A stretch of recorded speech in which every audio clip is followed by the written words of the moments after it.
पूरे सड़े हुए सिस्टम को बदल दो। दोनों मंत्री साहब को हटाओ, दोनों चेयरमैन को हटाओ, नए मंत्री नए चेयरमैन साहब लाओ। आज जेल हुई, कल है बेल हुई, अब परसों से वो है खेल हुई। पक्ष या विपक्ष के कोई भी नेता किसी जब छात्र के साथ समस्या होता है तो कोई इसके लिए क्यों नहीं प्रोटेस्ट? फिर करेंगे, जब तक तोड़ेंगे नहीं तब तक छोड़ेंगे नहीं।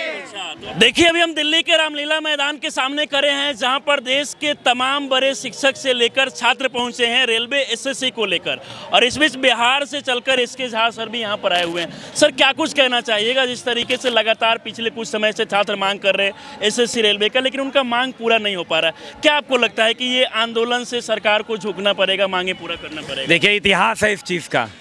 जेपी आंदोलन से सरकार बदल गया, तो ये छोटी सी मांग है, मनवा लेंगे हम लोग।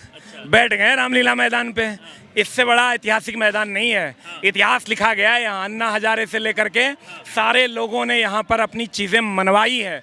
हमें सरकार से कोई दुश्मनी नहीं है, सरकार हमारी है, हम सरकार के हैं, हमने उन्हें बनाया है। बस इस भ्रष्ट सिस्टम को हटा दो, इस सड़े हुए सिस्टम को हटा दो, और जब तक हटाओगे नहीं तब तक ऐसे ही युवा वायु बनकर दहाड़ेंगे और ये झोंका आपको हिला के रख देगा। क्या कुछ मांग है आप लोग का? हमारी मांगे इस सड़े हुए सिस्टम को ठीक करो। एक मांग रहे तो बताऊं जितेश जी, आप समझो कि मांगों की लिस्ट है। मतलब ये बोलो तो वो छूट जाए, वो बोलो तो वो छूट जाए। मतलब सारी बात की एक बात, इस पूरे सड़े हुए सिस्टम को बदल दो। दोनों मंत्री साहब को हटाओ, दोनों चेयरमैन को हटाओ, नए मंत्री नए चेयरमैन साहब लाओ। पीयूष गोयल साहब थे ना, रेल मिनिस्टर, एक एक चीज का जवाब देते थे। इनको तो पता नहीं है आईएएस ऑफिसर क्या जाने जनता का दुख। आईएएस ऑफिसर को बना दोगे आप मंत्री तो यही होगा। कहते हैं ना, नेता जब जमीन से जुड़ा हुआ था जमीन की हकीकत समझता है। देखा जाता है कि देश में अनेकों मुद्दे को लेकर, अभी बिहार में जैसे कि देखा जा रहा है कि वोट चोरी को लेकर तमाम विपक्ष के नेता है वो प्रोटेस्ट कर रहे हैं, लेकिन पक्ष या विपक्ष के कोई भी नेता किसी जब छात्र के साथ समस्या होता है तो कोई इसके लिए क्यों नहीं प्रोटेस्ट करता है? सब फंसा हुआ है, सबको इनकम टैक्स ईडी का डर है, इसीलिए सब फंसा हुआ है। अच्छा। चुप चुप चुप चुप, एकदम चुप। इसीलिए विपक्ष का एक भी आदमी कुछ नहीं बोलता है। आप जब उनसे मिलिएगा, मैं तो मिलता हूं जब उन लोगों से, तो पता चलता है कि सब फंसे हुए हैं। अच्छा। कि भैया मामला गड़बड़ा जाएगा। और हम आपको बता दें, सरकार गलत नहीं है, उनकी मंशा भी सही है। ये बीच में जो लोग बैठे हैं ना, यही लोग वहां तक बातें पहुंचने नहीं देते हैं, और वही का फाइनल रास्ता आंदोलन है जो हम लोग करने जा रहे हैं। और इसी से निष्कर्ष बिहार से कितने सारे शिक्षक सर आए? लगभग सारे शिक्षक आए।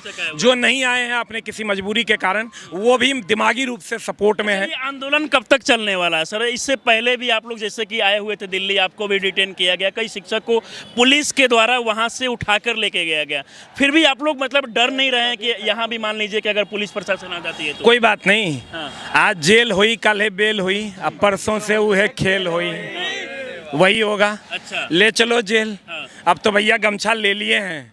अब बिहारी आदमी है, बिहारी आदमी अगर गमछा ले लिया ना तो उसका हिम्मत 10 गुना बढ़ जाता है। तो ले चलो जेल, देखेंगे कितनी जगह है जेल में। जेल का भी जरूरत पड़े तो आप लोग जाने के लिए कोई बात नहीं, चलेंगे। हाँ, कोई बात नहीं, चलेंगे। इस समय खास तौर पे ये भी देखा जा रहा है कि सारे छात्र एक साथ दिख रहे हैं, हालांकि इससे पहले थोड़ा बहुत विवाद होते रहता है। नहीं नहीं, कोई विवाद नहीं है। छात्र और शिक्षक को अलग करने के लिए किसी को 10 जन्म लेना पड़ेगा। शिक्षक छात्र के हैं, छात्र शिक्षक के हैं। हम लोग आपस में घर में लड़ते भी हैं, लेकिन समय आने पर एकजुटता प्रबल रूप से दिखाते हैं। देखा जाता है कि सर एसएससी जैसी बड़ी परीक्षा की तैयारी करने के लिए, रेलवे की बड़ी परीक्षा की तैयारी करने के लिए छात्र कई सालों तक संघर्ष, मेहनत करके, परिश्रम करके यहाँ तक पहुँचते हैं, लेकिन रिजल्ट में कभी पेपर लीक हो जाता है, तो कभी एग्जाम सेंटर पे जाने के बाद कंप्यूटर काम नहीं करता है, माउस काम नहीं करता, यहाँ तक कि वैसा सेंटर दिया जा रहा है जहाँ पर मैप लोकेशन भी नहीं मिल पाता। अच्छा, एक बात बताइए, ना बच्चा ज़्यादा नौकरी मांग रहा है, आपके पास जितनी सीट है उतनी दे दो, ना ही बच्चा ये कह रहा है कि फ्री में दे दो। हमारे पास प्रतिभा है, जांच कर लो, बस जांच करने का तरीका सही कर लो। क्या ये हमारी मांग नहीं हो सकती है? बहुत बड़ी चीज़ मांग रहे हैं क्या हम? नहीं, एकदम छोटी सी चीज़ मांग रहे हैं। और ये सरकार की, हम मेरा मानिए तो ये बीच में जो लोग हैं ना, ये चीज़ें सरकार तक पहुंचने नहीं दे रहे हैं, और ये सबसे बढ़िया माध्यम है। हम लोग यहाँ से सीधे पीएमओ को रिपोर्ट होता है और ये चीज़ें सरकार तक मान लीजिए सर यहाँ पर 2 दिनों का आंदोलन है, सरकार बातें नहीं मानती है, मांग को नहीं मानती है, फिर आप लोग क्या करेंगे? फिर करेंगे, फिर करेंगे, फिर करेंगे, जब तक तोड़ेंगे नहीं तब तक छोड़ेंगे नहीं। तो अभी भी मतलब जोश एनर्जी का एकदम 100%। चलिए बाकी हम दिल्ली के रामलीला मैदान में हैं, जहां पर देखिए सामने एसएससी का प्रोटेस्ट चल रहा है और देश भर से तमाम शिक्षक और छात्र अपनी मांग को लेकर यहां पर पहुंचे हुए हैं। बाकी इस पूरे वीडियो को देखकर आप लोग क्या सोचते हैं, अपनी राय में जरूर दें। हमारे साथ जुड़े रहें। बहुत बहुत धन्यवाद।